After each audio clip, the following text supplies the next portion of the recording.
Hello, everybody. Welcome to the Miles with Moms podcast. I am Hello. Whitney. Oh, hello. I'm Olivia. And there's Olivia. Shoot, darn I it. thought we were doing a collective hello, everybody. We usually do, but we're off our groove today. Darn it. I know. It's because we feel rushed. And Yes, we Shanna's do. frozen again somehow. At least she's smiling. Yeah. She freezes very well. Yeah. So Tricia's here. I'm here. Here I am. Hey, Tricia. And Shanna is having connectivity issues, so she is also here. But she's there she is. Hey, Shanna. There she is. Hey, she's moving. I might be muting myself a lot.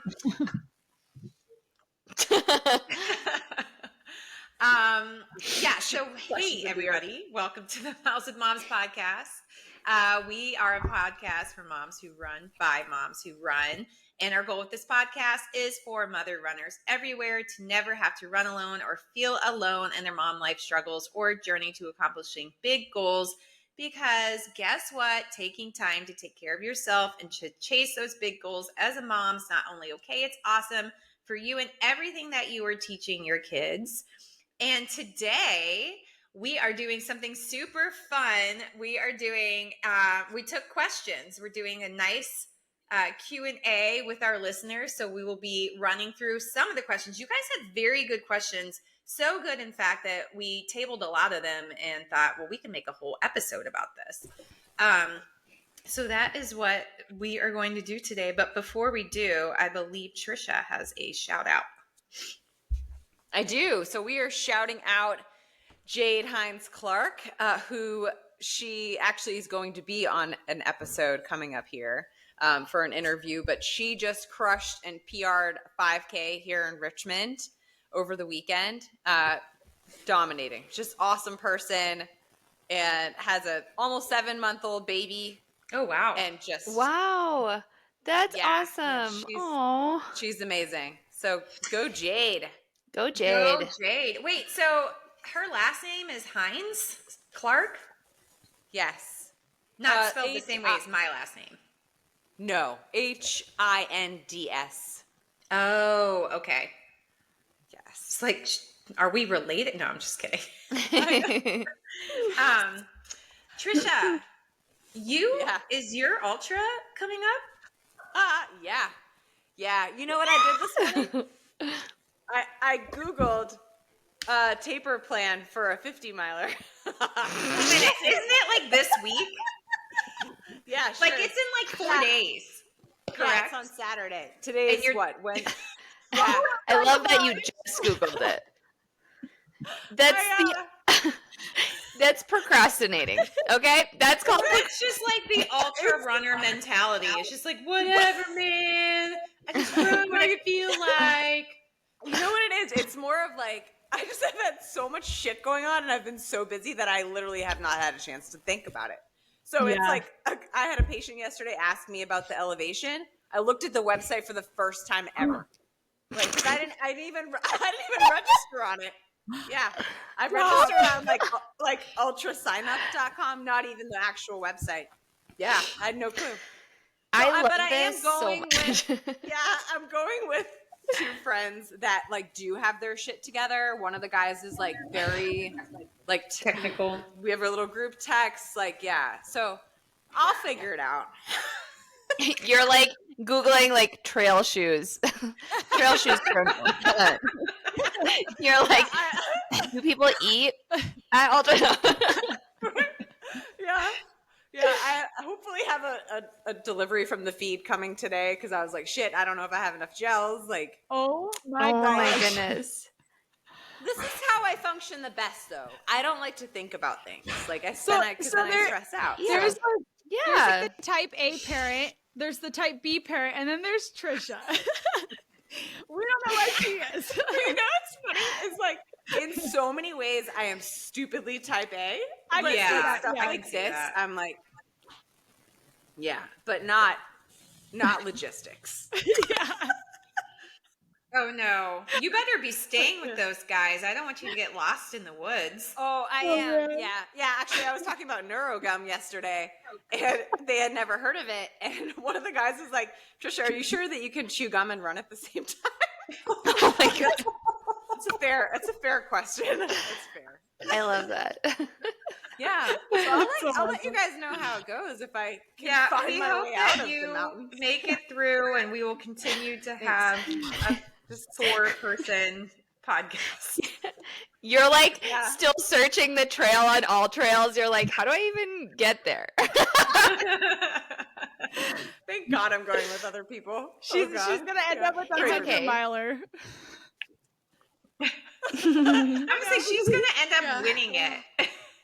And nobody's gonna believe her that like, I only went to the website 4 days beforehand, and no, I did not taper, and no, I didn't have gels, and I like it though. Then there's not too much room for overthinking it, right? Like you're not like, oh my gosh, is this on point? Is this on point? You're like, everything has to be on point because here we are.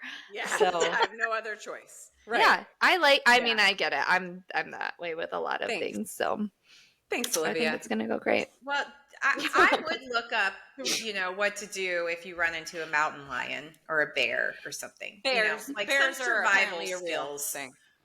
Yeah, I mean, you're fucked if you run into a bear. Let's be real. Yeah, like, what are you gonna do? What are you gonna do? Yeah, right? No, I feel like there are things you can do. Yeah, you like can. Certain bears, you're supposed to look big, but then other ones you're just not.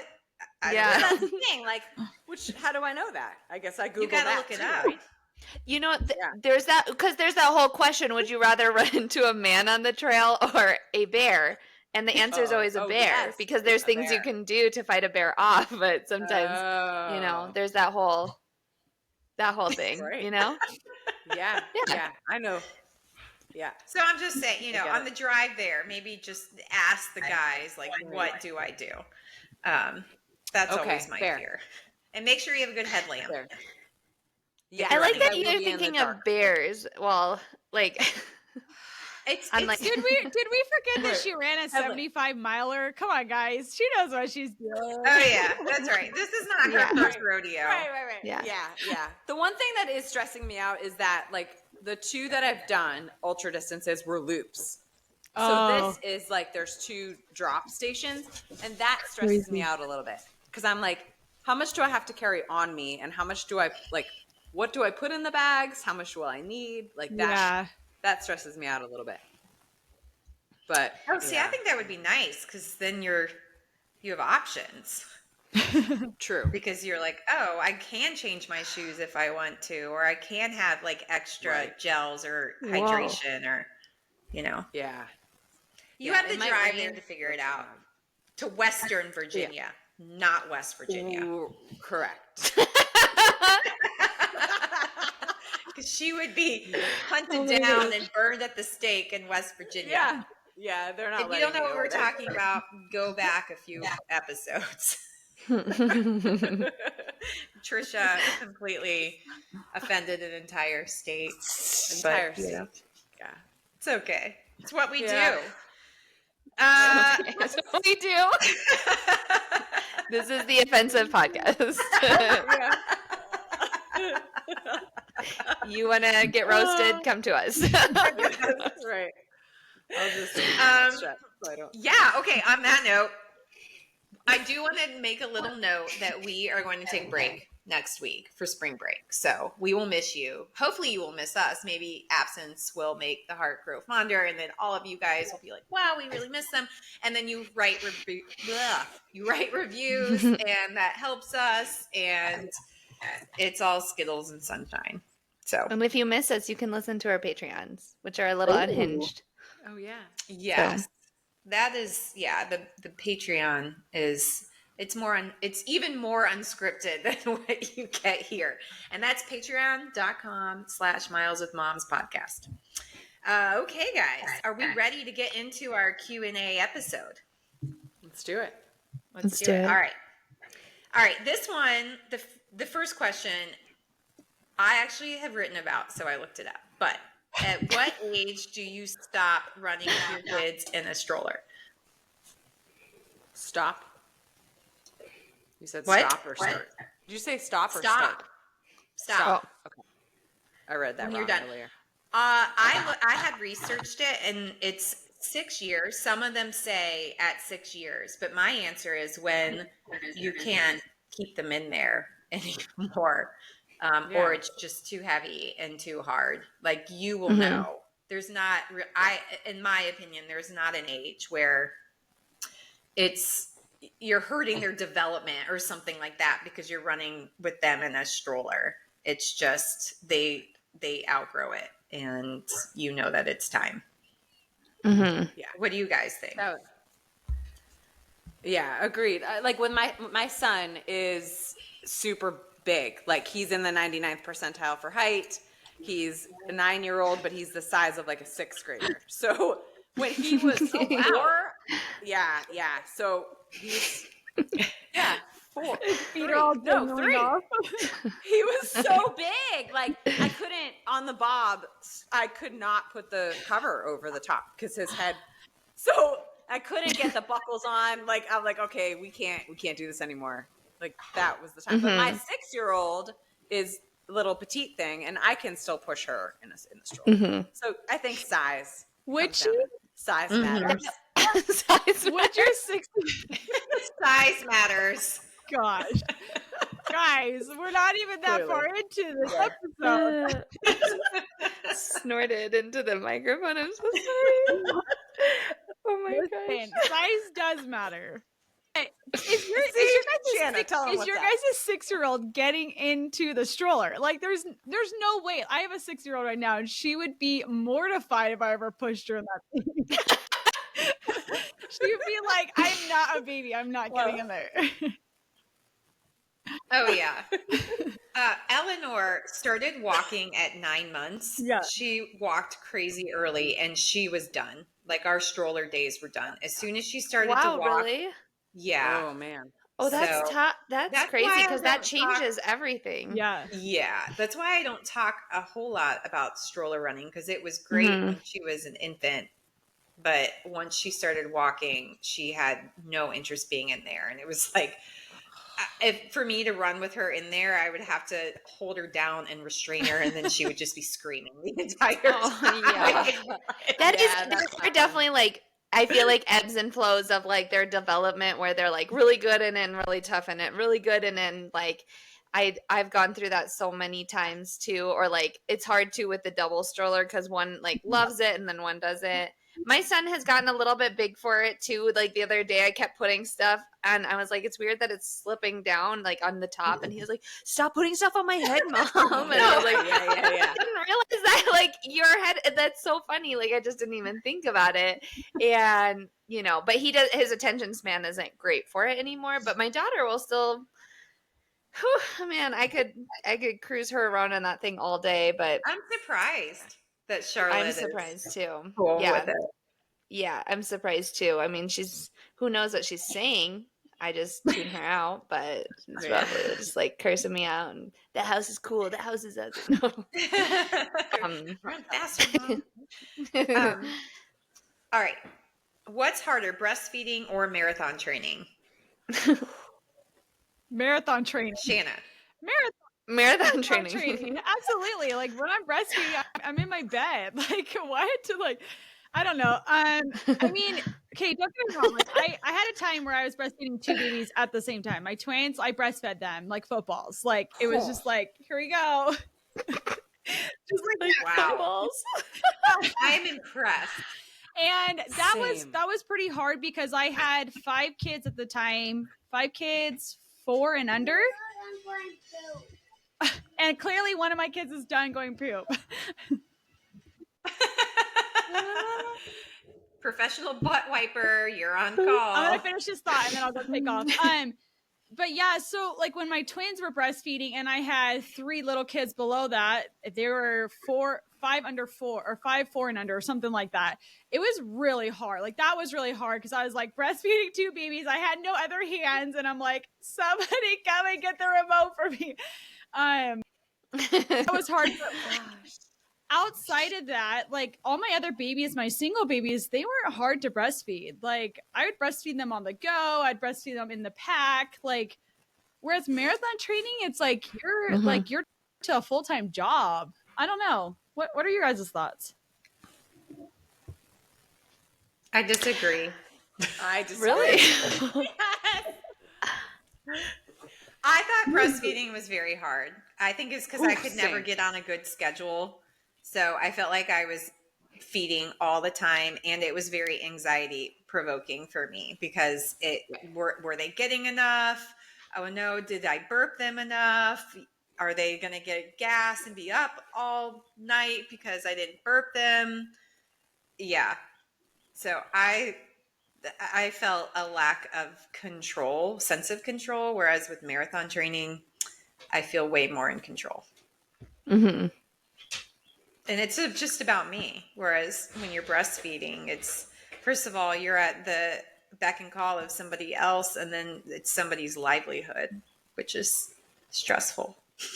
That is true. What about you, Tricia? Oh, hardest thing ever. I would take pregnancy, labor, and delivery all day over breastfeeding. I had Wow, really? Yeah. And yeah, marathon training. I love training. So, like I feel like physically the act of breastfeeding, I never had like bloody nipples or like it wasn't painful for me, but it was with all three, I never produced enough. And that was like so stressful for me. I put so much pressure on myself. And with my first, I remember going to one of the checkups and they're like, you have to use formula because like he's not getting enough. And I remember just sitting there just bawling in the pediatrician's office because I felt like such a failure. Yeah.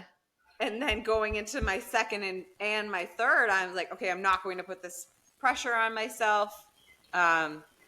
Sorry, can you still hear me? Mm-hmm. This went off. But I did. It was like, I feel like my body is like not doing what it should because I can't That's hard. produce for my babies. Yeah, it was so hard. Like mentally difficult. Physically, okay. Mentally, yeah.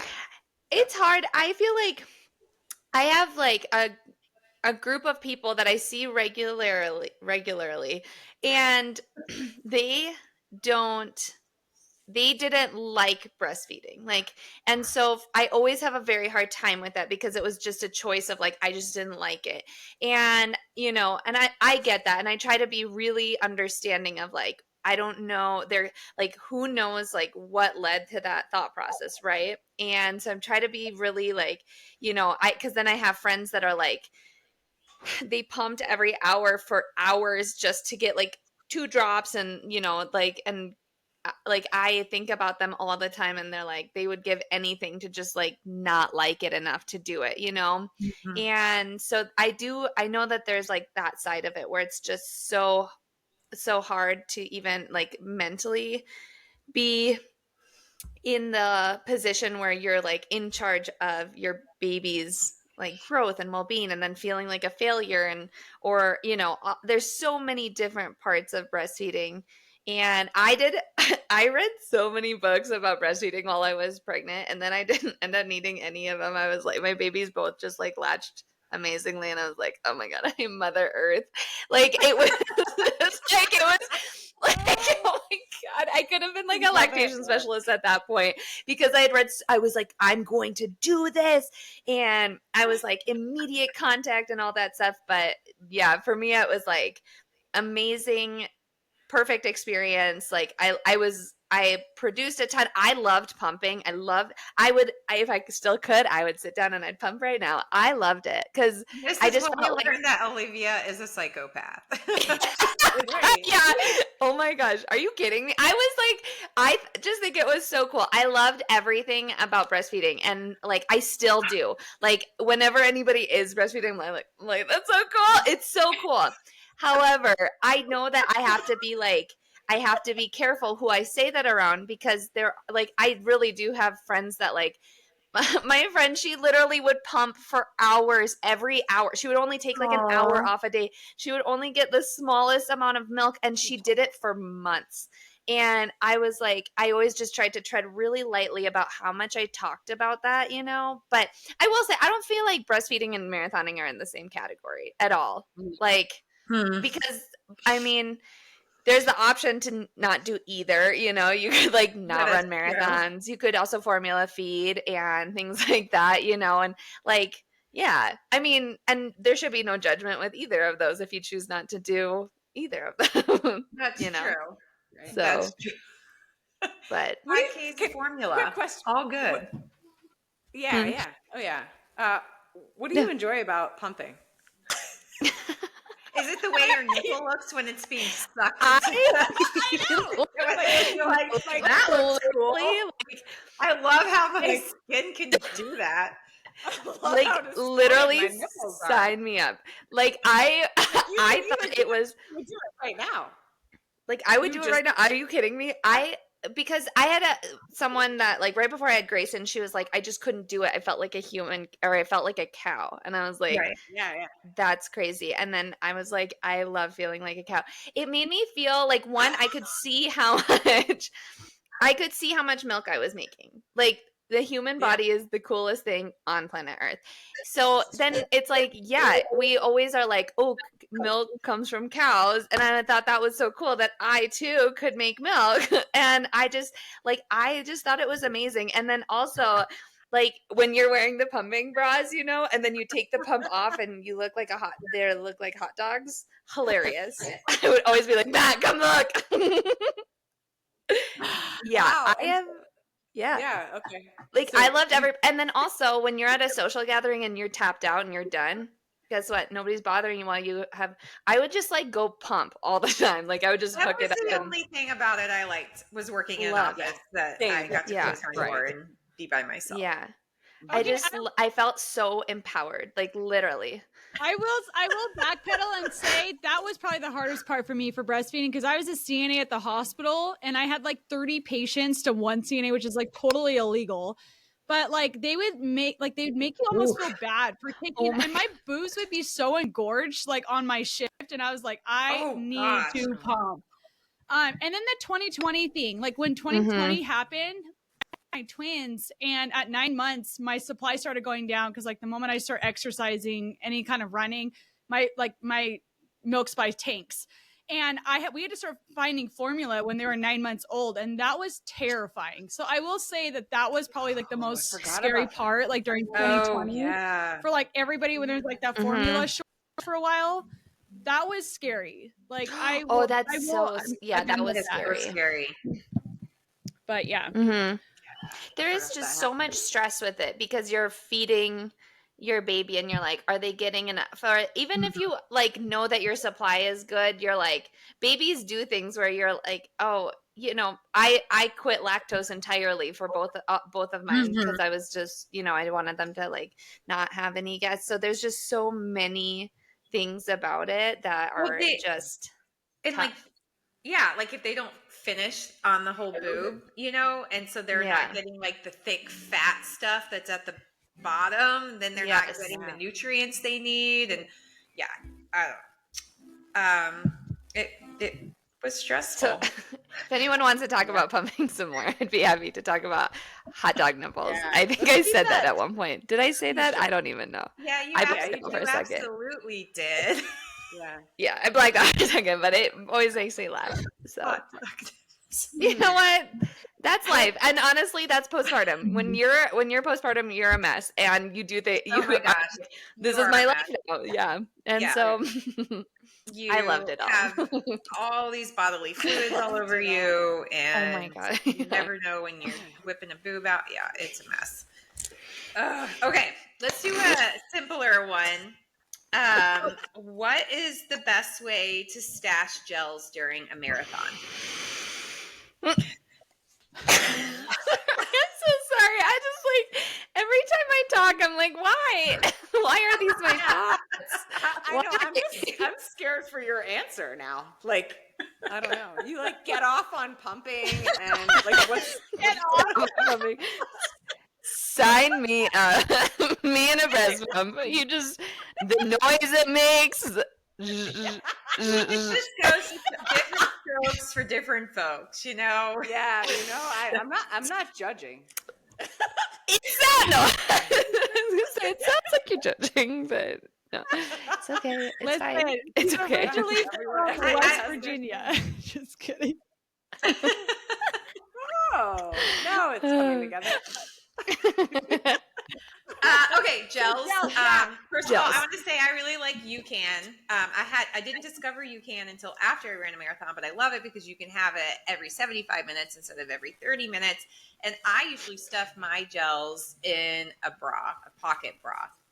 But now that I have shorts that I like from Relay Active that have nice pockets, I stick them in the side there. So that's where I stash them. And people put them in their sleeves too. If you have, you know, you wear the sleeves that you peel off, you can stick them in there. Idea.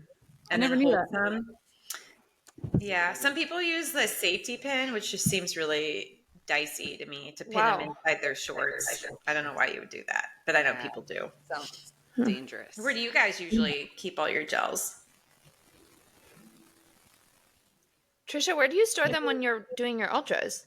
Do you have a pack? I wear like a hydration vest. Oh, like okay. Solomon vest. So there's like 2 pockets and I'll just shove them in the pockets. Marathon training, I would throw them in my sports bra, which I wouldn't recommend because I would get some major like chafage. Like, I get that too. Stuffing them or in pockets. What's it? Fit belt. The fit belt. I would throw them in there. Yeah. But I mean, there are people pocket bras out there now that you can stick them in. There's nothing like stashing them in your bra and then looking like you have sea boobs. And as you slowly dwindle. I mean, for us, that don't have boobs. That's what happens with me. No, I do. Yeah, I either do my bra or I do side pockets on my shorts. Is what I usually do. Yeah, I feel like clothing companies now are figuring out how to include pockets because we need pockets, so it's easier now. I think. What do you do, Olivia? I do pockets, side pockets. I was never a shorts with pockets fan. I was always like, why? But I would always wear a running belt, but I would only bring like 2 gels, like for a race, you know? And so now that I bring a lot of gels, now, you know, my shorts start off real heavy and then they slowly go down. And yeah, I always love when I'm like, I see a picture, I'm like, oh, that must have been at the beginning of the race. Oh yeah, my shorts are still very expanded, but and then I usually I always have one in my hand, one in my bra, and then the rest in my pockets, because that way I can keep track of like and always have it like ready to go just in case, so that I'm not like wasting a ton of energy trying to count like where everything is, and if one slips out or something and then they fall on the ground or something, I'm always terrified about that. But my last 2 marathons I ran with a bottle, so I didn't have to mess with the water stops. And you can, you know, they have a little pocket, like the Nathan bottles have a little pocket, so you can stick one in there too. I did that last time I did a marathon too. Yeah, that's nice. Yeah, I really hate water stops. It was so nice running with a bottle and not having to worry about it. And then one of them I just met, my husband was at the halfway mark and he gave me a bottle and we switched. And then the other one, I just drank it and then tossed it and used the water stops, or I think I used one in the last 10K. So I didn't have to really mess, and it wasn't crowded then, you know? Yeah. Mm-hmm. Do you guys hate water stops too? I hate carrying water, so it just depends. Like my first marathon, I carried a bottle and I tossed it after 13. But my second marathon, I just did the water stops and I just drank from like everyone. But and I actually prefer it that way now. I hate having stuff in my I hate having stuff in my hands. Like I want to focus on going fast. I don't know, and I feel like I'm like, I'm a baby with it though, so it's probably just me. I'm like that too. I hate carrying stuff, but I did get used to it with the bottle because it gets lighter as you go. Yeah. But I had in one race I totally messed up and spilled water all over the volunteers and they were like, "Hey!" and I felt so bad, and so ever since then I'm like, I'm just really bad at this. I'm gonna just avoid this situation. Okay. How to push past your mental barrier and get uncomfortable in a race. This one's tough. I feel like I mean, I feel like with the marathon, it doesn't happen until so late in the race, that it's like you're so close to seeing whoever's at the finish line, or like you're so close to getting food or a hot chocolate or whatever afterwards. It's like I literally always just can use that as my biggest motivation, because I feel like during the marathon, like just because you have so much time. Yeah, I don't know. Never mind. I was gonna say I just don't really, I'm not pushing that hard the whole time. Like I go into cruise control so much during a marathon, and then, but that was just during my last race. That's why I was like, I don't know, because just during my last race, I was like on cruise control versus like the race before that I bonked really hard, and I feel like I spent the whole time in the pain cave then. So, Shanna, I feel like you, with your shorter distances, you really probably have honed in on that self-talk to dig and like reveal the potential that you have and go away with those, like your brain signals that say, oh no, this is dangerous, I might die. And am I wrong? I think so. For the marathon, I struggle actually with the marathon because it's so long versus so short. Like when I did my timed mile, it's easier for me to do like a mile race or a 5K race because I can break it into like little sections and know that like the majority of it is going to be over before an episode of like anything on Netflix is over, Whereas the marathon, it's like a whole movie and a half. Like it's just like, Yeah. it's so long for me personally, because I come from the mid distance world. Like when I go into the marathon and I enter the pain cave, I'm like, when you enter the pain cave, you still have 8 miles. Like that's 2 of my faster races in one at the end. Like it's a long time. So I don't think I've mastered that for the marathon, but for the mile and the 5K, I break it up into small, achievable distances. So like the mile, it's like, okay, lap 3 is the hardest lap. You don't even count lap 4. You just focus on lap 3. You work through each 100. And then once you're done with lap 3, lap 4 will take care of itself. Whereas like the marathon, I'm still trying to figure that out. Cause like I get to mile 18, mile 20, and I'm like, I still have a 10K. Like that's crazy. I don't know. Yeah, I think chunking it helps. Like any distance really helps. Tricia, what about you, especially with the ultra? Yeah, breaking it up into chunks. Like even with the like approaching a 50 miler on Saturday, I'm thinking of it as 5 10s, and for me that seems so much more enjoyable and doable. And but also going into anything knowing like I'm going to feel awful at some point, but I'm going to feel really good at other points. So I think if you go into a race thinking like, oh, I'm going to feel good the entire time, then when you do hit that wall, or not even a wall, but you have those moments of doubt, that like, okay, this is just a moment. Like I can turn it around.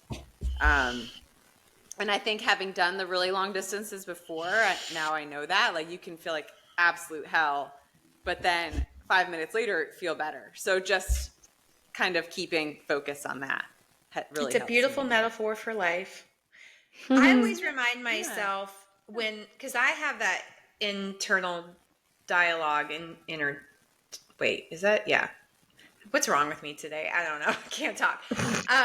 Where, I start bargaining with myself and I'm like, oh, if you don't get it, that's okay. Or you can use this excuse. And then I tell myself, Whitney, you know the truth. And will you be disappointed if you don't push harder? And then I try to if I'm in a better spot, I try to get curious. Like, what happens if you try surging a little bit? Like, how will you feel? And look at it that way, knowing that, okay, if I surge and then I feel like I'm going to die or I can't hold on, okay, then you know that you need to, scale it back a little bit. So that's what really thinking about the finish line feels. And being proud versus being disappointed is a very big motivator for me in a race. Mm-hmm.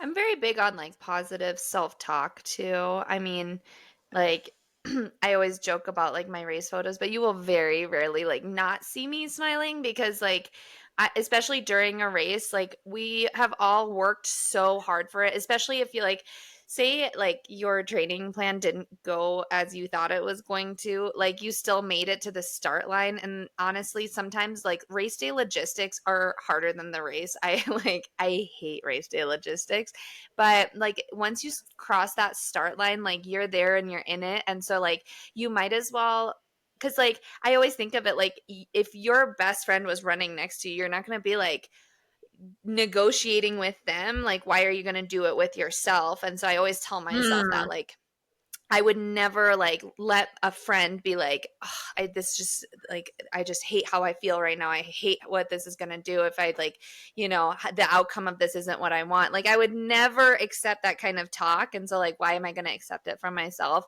And then like smiling gives you such an endorphin rush a lot of times, like, and you just never a lot like the crowd will always smile back at you, and you know you just don't know sometimes if like you like if you look to the side and smile at somebody, they might smile back, they might not though, and you're like at least I tried, you know. And yeah, I encountered that one a lot.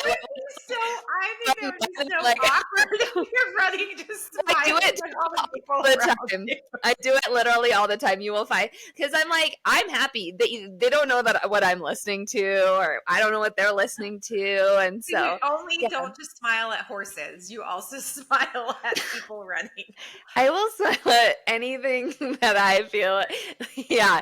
I mean, Olivia shared with us the other day, she's something that she's noticed in life. She's like, everyone smiles at a horse. It doesn't matter how cranky you are. If you see a horse, you will smile. I have worked with, like, I was talking about, like, I've worked with some of the crankiest, like, old paramedics, old EMTs, and they will see a horse and be like, oh, a horse. Like, you can't not smile at them. Like, what are they doing there? Or, like, when a horse is, like, laying down or something, someone will always point it out. And anyways. This is a horse podcast. Yeah, we are all equestrians now. Okay, I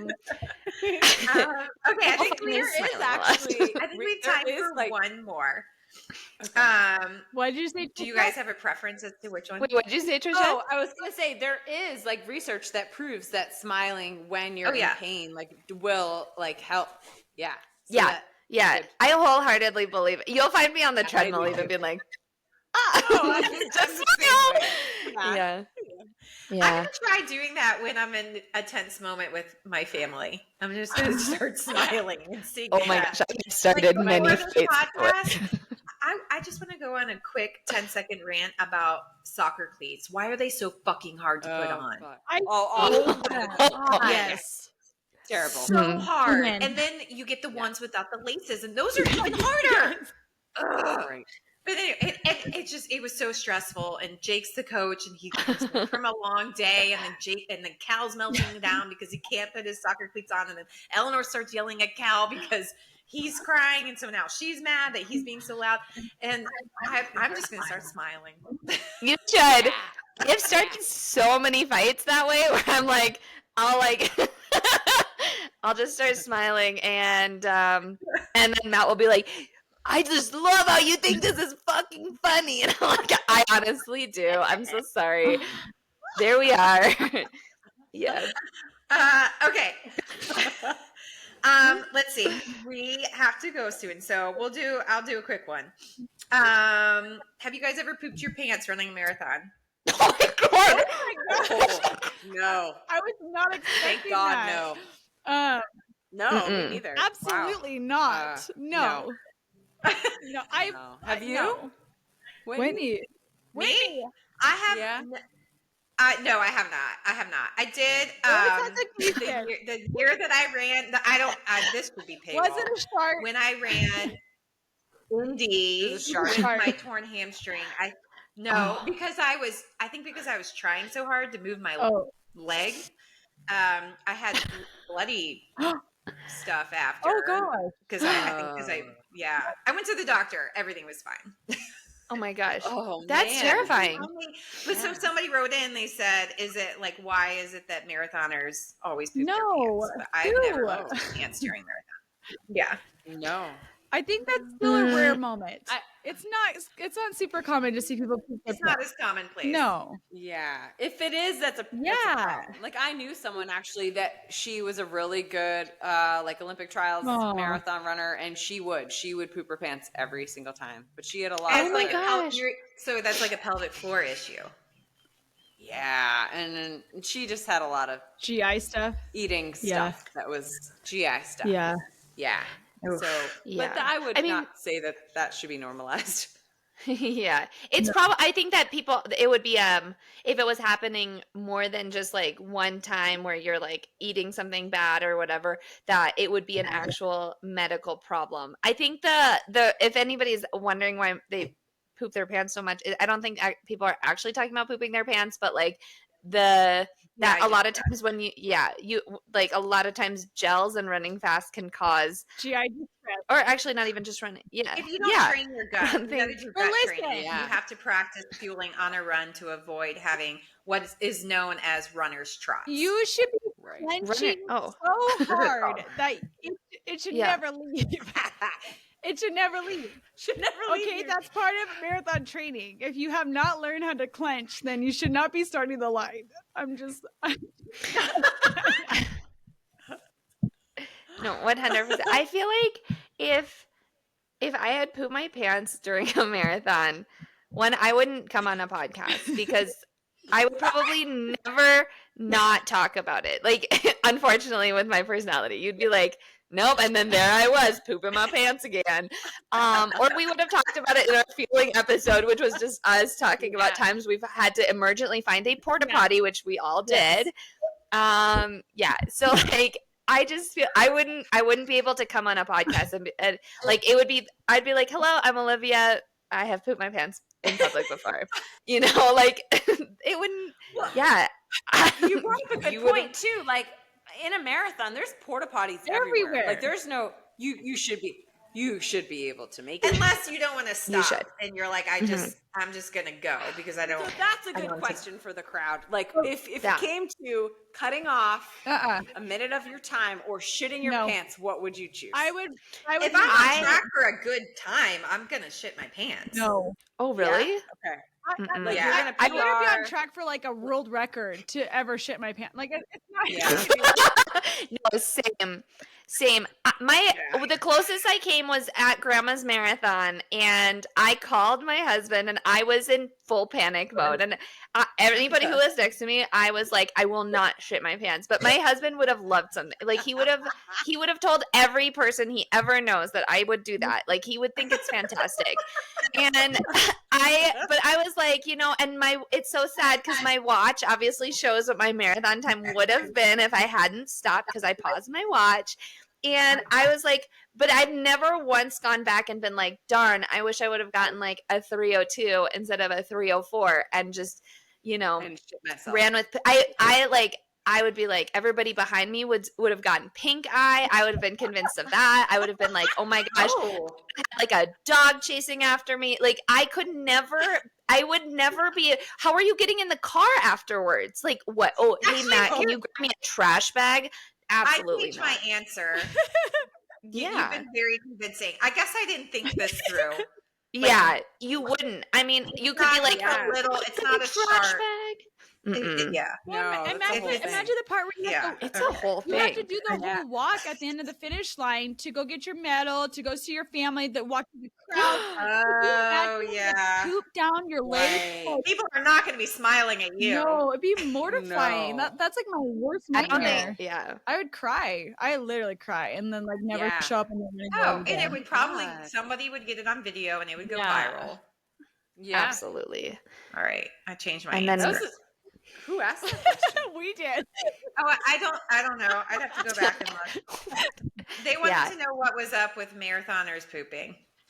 Oh, and so we broke it down. Honestly, it's just that, like, I think there's just a lot. I think people talk about it a lot because it's just like you go into such a rigorous exercise and it just causes GI, and plus then we're putting goopy gels into our stomachs, you know, and like you have to really think about that. And I think a lot of people don't admit that they run fasted, and if you're running fasted and then taking a gel, you're going to have it will hurt your stomach. It just will. Like you'd have to have an ironclad stomach. An ironclad gut. Yeah. You need to train. You need to train that gut. We could talk about that more maybe on another episode on how to train a gut. All right. That is all with the time that we have, although we have a lot more questions. So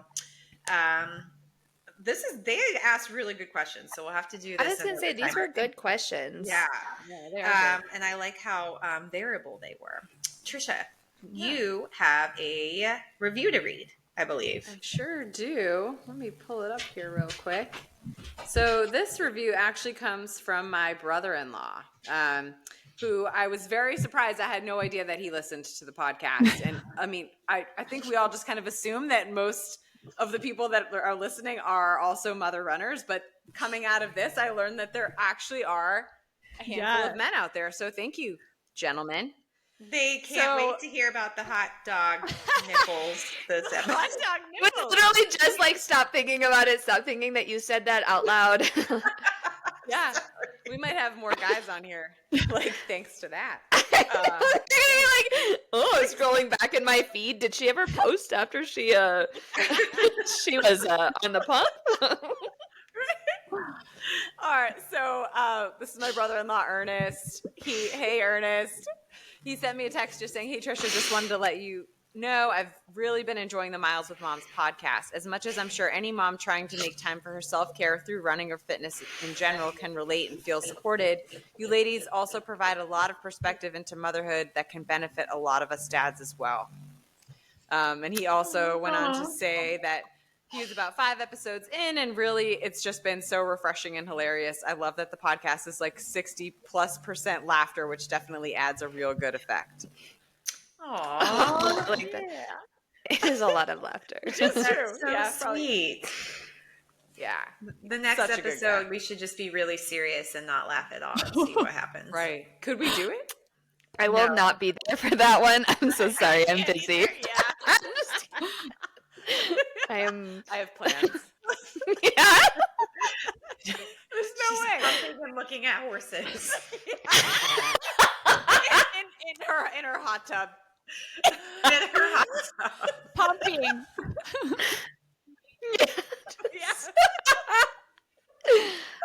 If you want to know what that's about, you got to go on the Patreon where Olivia is talking about a period in her life where she basically lived in a hot tub. And the best thing she said was, I mean, I guess I could get out of the hot tub and get a job, but... You just spit your water. Oh my God. But we're missing the context around it. You got to go to Patreon to get it. Yeah. All right. Guys, thank you for your time. Everybody, thank you for listening. We would love it. Yes, I'm almost done. We would love it if you leave a review. We really love reading them, and they help us grow. And we will see you guys in 2 weeks. So if you're on break, have a great spring break. Aww. Okay. Happy spring break. Happy spring break. Bye. Bye.